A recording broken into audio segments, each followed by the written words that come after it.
Petit modem 2 pour commencer. Bon, je t'emmène avec moi dans cette aventure aujourd'hui. C'est formation detailing avec Nathan. Tu vas voir, c'est vraiment bien. On va commencer par le pré-lavage. Le pré-lavage, on le fait pas au canon à mousse parce que le canon à mousse, pour moi, c'est beaucoup de blabla et c'est beaucoup de show pour un résultat qui est pas spécialement optimal parce que les produits de pré-lavage que j'ai essayés sont pas foufou. Donc ici, on a un produit de car wash, un vrai produit de car wash de la marque Cartec. C'est un produit qui va enlever les insectes, qui va vraiment enlever et casser le film routier. Et donc ça, c'est important pour vous parce que vous allez gagner du temps forcément avec un bon pré-lavage, ce qui est le principal. Donc, on le met en pompe à spray, c'est simple. Vous avez mélangé le produit et l'eau, vous pompez, hop, et vous le prenez avec vous. Et puis vous aspergez la voiture d'une fine couche. Ça ne sert à rien de mettre beaucoup de produit. Et alors, on applique le produit toujours de bas en haut et pas de haut en bas. Je vais vous montrer pourquoi. Quelle différence vous voyez déjà? Ça coule beaucoup plus vite.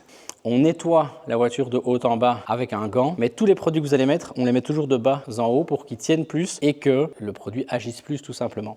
Souvent, la première chose que vous faites en tant que particulier ou amateur, c'est de rincer votre voiture. Le problème, c'est que de nouveau, vous allez mettre de l'eau sur la voiture et que du coup, il y aura votre carrosserie, il y aura de l'eau dessus et ensuite, vous allez venir mettre votre produit. Le problème, c'est que le produit, il va aller dans l'eau, il va se diluer, donc il sera déjà moins actif et en plus, il aura plus de chances de couler par terre que d'aller activer la carrosserie. C'est tout con, mais c'est des petites choses qui font que votre résultat sera mieux. Donc voilà. À vous de faire, parce que moi, je vous ai montré.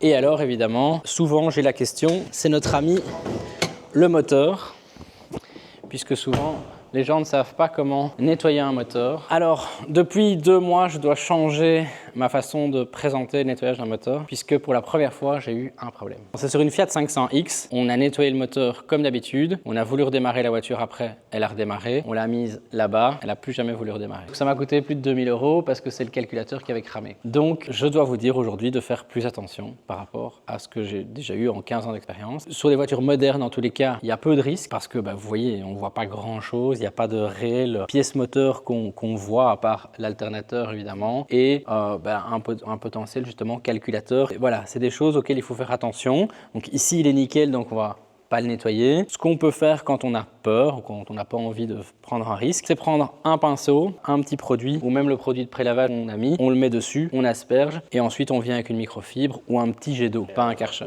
Vapeur, oui, mais de nouveau, les machines vapeur ont une pression. Ça peut aller directement dans les contacteurs. Et donc, s'il y a un problème, par exemple la Fiat 500, je suis persuadé que le calculateur était légèrement ouvert et que l'eau s'est infiltrée dedans et que du coup, voilà. Ça, c'est le décontaminant ferreux qu'on va utiliser pour les jantes. On peut utiliser un produit jante aussi. Ici, elles sont noires et elles sont relativement propres. Donc, on va utiliser du décontaminant ferreux. Après, on l'utilisera sur la carrosserie aussi. C'est un produit au pH neutre, tu peux même te laver avec. Tu vas juste sentir très mauvais. Donc voilà, on met toujours une fine couche. Moi, je suis partisan de faire 2 fois un petit peu qu'une fois beaucoup. Parce que beaucoup de gens mettent énormément de produits, mettent énormément de temps avec une brosse, avec un truc. Mais en fait, ici, on va laver la voiture 3 fois. On va la pré-laver, on va la laver, on va la décontaminer,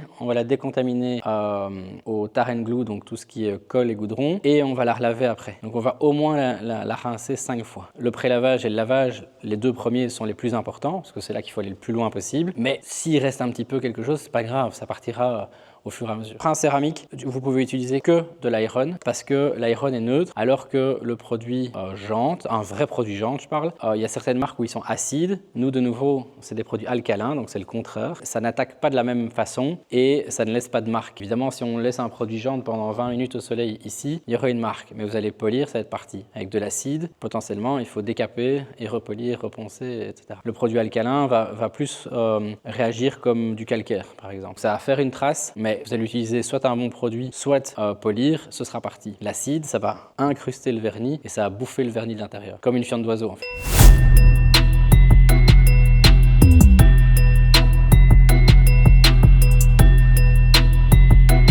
Je veux que vous compreniez et que vous regardiez ce que vous faites parce qu'en regardant et en comprenant ce que vous faites, vous allez arriver à des meilleurs résultats parce que vous allez utiliser directement le bon produit et vous allez avoir le résultat que vous attendez. Maintenant, forcément, il faut rincer. On va déjà enlever le gros et ensuite, on passera avec les brosses, etc. La grosse différence dans le pré-lavage par rapport au lavage, c'est que ici le produit, il a juste été déposé sur la carrosserie, il n'a pas été agité. Même chose pour les jantes, ils n'ont pas été agités avec une main ou avec une brosse. Donc, vous allez voir que je vais prendre énormément de temps à utiliser mon Karcher pour essayer de faire mousser encore le produit. Vous allez voir ici, on dirait qu'il n'y a plus de produit, mais je vais le faire avec le Karcher et vous allez voir que ça va devenir blanc. Même chose sur les jantes, tout à l'heure on le mettra sur la carrosserie aussi. Vous allez voir, tout le temps il y a encore du produit parce qu'il s'incruste vraiment et il travaille vraiment le vernis.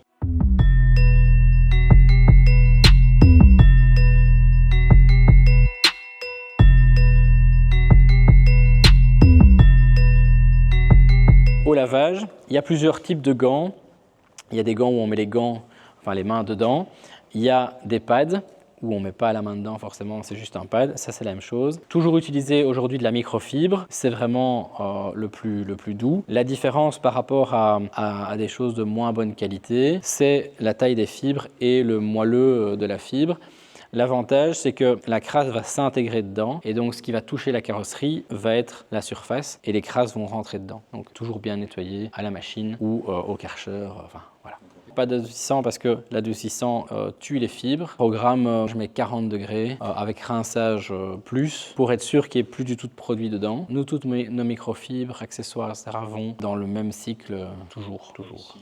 Je vais commencer par le toit. On fait que des mouvements rectilignes. On vient faire son toit. Ensuite, on continue. Voilà. On peut faire l'antenne. Et qu'est-ce que je fais? Je continue à tourner. Soit je continue en faisant comme ça. Je tourne en même temps avec ma voiture. Hop. Et ensuite, on recommence. On peut retourner son gant parce qu'il y a deux côtés. Hop. On applique encore le gant. Et voilà, mon toit est fait.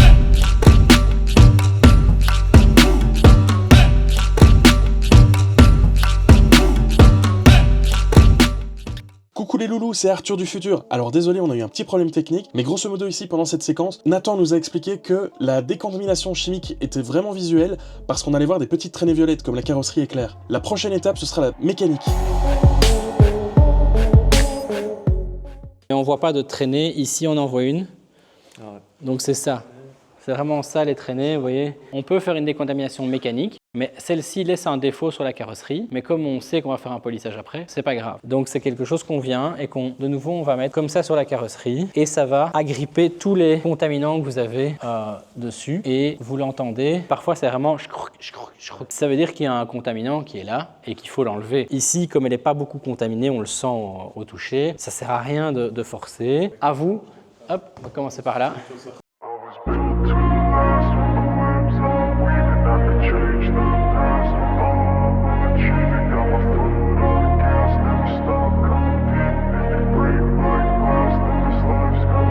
I wanna be the best in the game, invest in my name. Check no restraints, I'm obsessed with the pain. I ingest, I retain, assess and I change. Possessed by the thought I'll be free one day from society's restraints. Money, clout and fame, a disease, a plague. We all love to hate, have to play the game, have to make a name. All our insecurities are on display. This is war with the enemy, think that it was meant to be. Living in a time where disease is on every screen. I won't let them fester me, I know most are festering. Negativity is a plague for the mentally weak.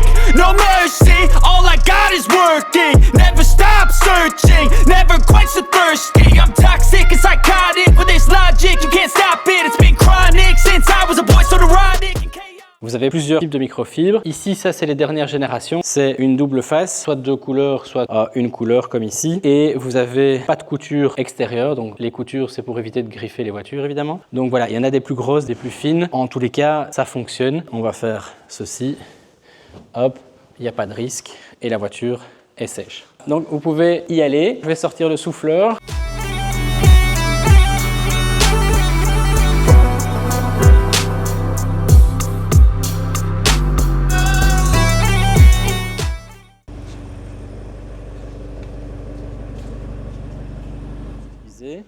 Donc ça, c'est des machines qui tournent que sur un seul axe. Et donc votre pad, il est là au milieu et il tourne comme ça. Ça, c'est une rotative. Ici, ça, c'est les deux mêmes. Vous avez donc votre axe qui tourne sur un seul axe, mais vous avez le plateau qui tourne sur un autre axe. Donc ça fait une orbite autour. Donc ça chauffe moins vite puisque ici, ça va chauffer au centre et ça va tourner beaucoup plus vite. Alors que ici, comme c'est une orbite, ça va tourner moins vite, donc ça va chauffer moins vite. Pour un débutant, c'est évidemment mieux de commencer avec quelque chose qui chauffe moins vite, comme ça on prend moins de risques. Et cette machine-ci, c'est vraiment un mix entre ces deux machines-là. Et donc, vous allez avoir un mouvement un peu comme ça. Il n'y a qu'un seul type de mouvement, mais c'est un mouvement un peu strié qui va être plus proche de la rotative, mais quand même avec un élément orbital. Ça s'appelle de la rotation forcée et c'est une machine qui est quand même plus lourde, moins agréable à utiliser, mais sur certains modèles, certaines marques où ça a besoin de monter un peu plus en température, Tesla, BM, ouais, des vernis allemands et assez durs en général, ça fonctionne assez bien. Il ne faut pas être tendu. C'est souvent l'erreur, on est tendu et du coup la machine ne suit pas la voiture et les courbes de la voiture et donc on ne polie pas à 100% avec la courbe de la voiture.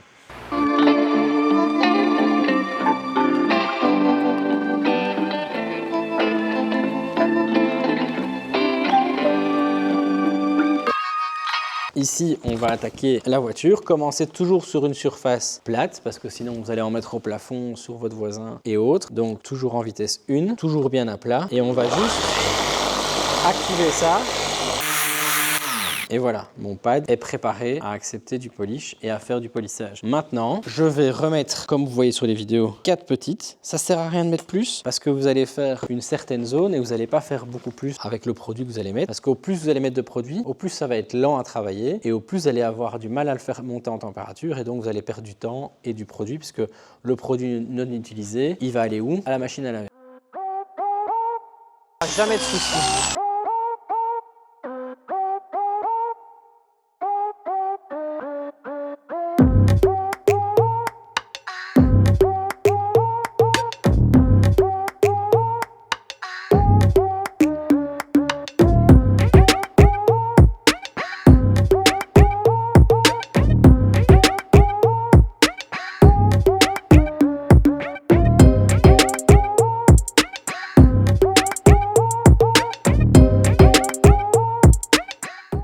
Donc ici, on va prendre une éponge magique. C'est quelque chose qui est quand même assez agressif. Ne me dites pas, je vais prendre une éponge de Monsieur Propre de chez Carrefour. Déjà, ça va vous coûter 3 fois le prix de celle-ci, donc c'est pas malin. En plus, dans les Monsieur Propre, il y a du blanchisseur. C'est fait pour les murs blancs, c'est pour ça qu'ils les vendent. Mettez un blanchisseur sur du cuir, il va pas être très content. Donc ce qu'on va faire, c'est juste asperger un petit peu et on va venir simplement faire un mouvement de va-et-vient. De nouveau sans forcer, j'appuie pas du tout, je déplace juste mon éponge magique et je viens passer partout où il y a du cuir et on n'oublie évidemment pas derrière. Il faut faire attention parce que parfois on prend le noir du volant, mais là voilà, vous avez un volant qui est propre. Maintenant il doit sécher, mais vous allez voir que le volant après il va être tout doux. Et ça, votre client, ça vous prend 3 minutes, même pas. Et le client, il voit ça en arrière. Mais waouh, vous avez refait mon volant aussi. Et donc moi, c'est jamais inclus dans mes prestations. Je ne le dis pas aux clients. Mais même pour un lavage extérieur, je passe l'aspi. Et ici, je nettoie toujours. Enfin, je demande à mes hommes de nettoyer toujours. Parce que, ben voilà, là, il est tout doux. Et là, c'est agréable. Alors, on va faire un truc un peu cliché. On va faire Ultimate Care. Vous êtes prêts? 3, 2, 1.